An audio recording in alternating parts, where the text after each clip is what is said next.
a lot of us, we all think we're good drivers. I think there are good drivers, the people who can drive to the shop and drive back, without causing any harm. And then there are excellent drivers, which is what you are.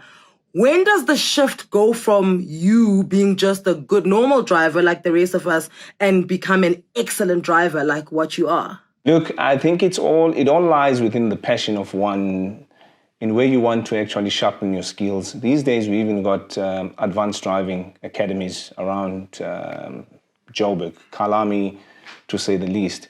It makes life a bit easier to then take what you have as a skill and import it into other people and teaching them the various skills of the importance of understanding how a motor car performs in stopping and in acceleration, in the different type of weathers, because it becomes critical, because you could end up hurting yourself in the process if you don't apply yourself very well in that space.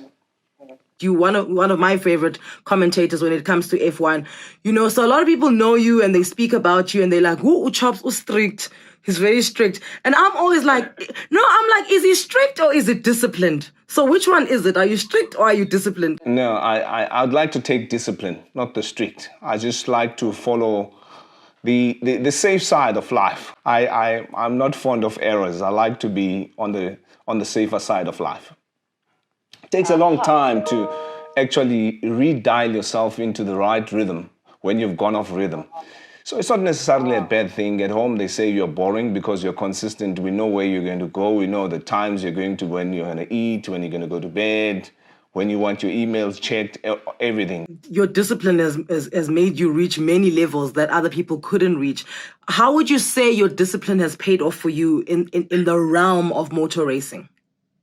I think as a kid, I was very fortunate. I was born in a family that was very galvanized in their structure of doing things. They always wanted things to be done in a certain way, and there was a reason why they needed to be done that way. So my grandfather, more importantly, and my father as well, the whole family. So you could never be right with one and be wrong with the other. If you're wrong with everybody. So then you quickly learned that you should actually do things in the right way. So in motorsport, what happened from a discipline point of view, when everybody went partying, I was sitting with the engineers or the mechanics and I was asking, but guys, don't you think we should have used a certain batch of tires, or which tires are we going to use tomorrow? Are we going to use practice one? Maybe these have been spotted and all that stuff. So, and sleeping at a certain time and waking up at a certain time, that played quite an important role to care your mind as well, So all those characteristics, they played a very important part in propelling me forward in what I needed to do in the sport. So what gives a car the best performance? Is it the driver? Is it the fuel? Is it the car? Is it where I'm driving it? Is it the circuit? In your case, as a racer, what would you say is that it's the cherry? Everything else can come in, but that thing, what's that thing? In essence, there's a lot of things that come to mind. Firstly, you must look after your car.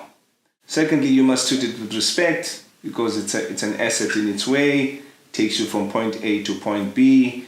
I always say it's like if it was a race horse, would you take a race horse that cost you R1 million and give it smoke and let it smoke a cigar, give it alcohol and think it's going to perform at its best peak? No, it's not. So you've got to choose the right fuel, you've got to choose the right oil so that there's durability in the process. So you've got to look after your vehicle and you've got to drive it very wisely and you've got to understand it. You're not going to extract out of a 4-cylinder, you're not going to extract the same power that you're going to extract out of an 8-cylinder or a 6-cylinder. So you've got to drive it within its range and what its capabilities are.